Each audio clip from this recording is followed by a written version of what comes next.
আসসালামু আলাইকুম দর্শক, এখন আমি আছি বেলকুচি সোহাগপুর হাটে। তো আমার সামনে যে গরুটা দেখতে পাচ্ছেন, এই গরুটার দাম রাখা হয়েছে 6 লক্ষ টাকা।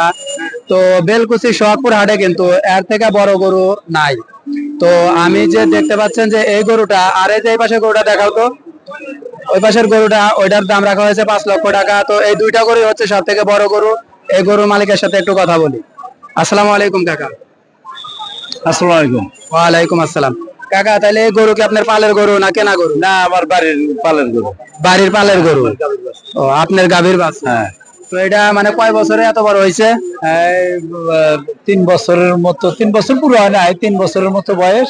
আমার পালের গরু আল্লাহ হয় আমার এই 5 লাখ, 7 লাখ, 10 লাখ, 15 লাখ এই ধরনের আমি এর আগেও বিক্রি করছে। হ্যাঁ, এর আগেও বিক্রি করছি। তার মানে এর আগেও আপনারা 8-10 লাখের গরু বিক্রি করছেন। এবারও 10 লাখ একটু বিক্রি করছি। এবারও 10 লাখ একটু বিক্রি করছেন। আচ্ছা, আপনার খামারে মানে ফার্মে কয়টা গরু আছে? এখন 21টা গরু আছে। 21টা গরু, সব ভালো জাতের গরু, মানে বড় বড় জাতের গরু। ব্রাহ্মা আছে, শাহিওয়াল আছে, ফিজিয়া আছে, ক্রস আছে। তার মানে সেই জন্য সেই জাতের গরুগুলা বিক্রি করে না, ওগুলা দিয়ে মানে বাচ্চা তোলা।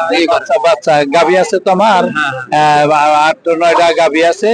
ওই গাভীর থেকে ওই দেশাল গরুর মধ্যে থেকে শাহিওয়াল, ব্রাহ্মা বের করা হয়, আর ক্রসের মধ্যে থেকে ওই 100 ফিজিয়ান, হলস্টেন ফিজিয়ান বের করি, বড় বড় জাতের। এই যে আমার বাম পাশের গরুটো হলস্টেন ফিজিয়ান, আর এই গরুটো লিখে ব্রাহ্মা জাতের। ব্রাহ্মা জাতের। তো যাই হোক, এই যে দুইটা গরু মানে এই বছর, এর আগে কয়টা বিক্রি করছেন? আরো হ্যাঁ, এবছরে আরো 5টা বিক্রি, আরো 5টা বিক্রি করছেন। এই 5টাই কি এই দামি দামি গরু? হ্যাঁ, একটু 10 লাখ বিক্রি করছি, একটু 3,52,000 বিক্রি করছি, একটু 2,82,000 বিক্রি করছি, একটু 1,63,000 বিক্রি করছি, আর একটু 1,25,000 বিক্রি। আপনার ফার্মটা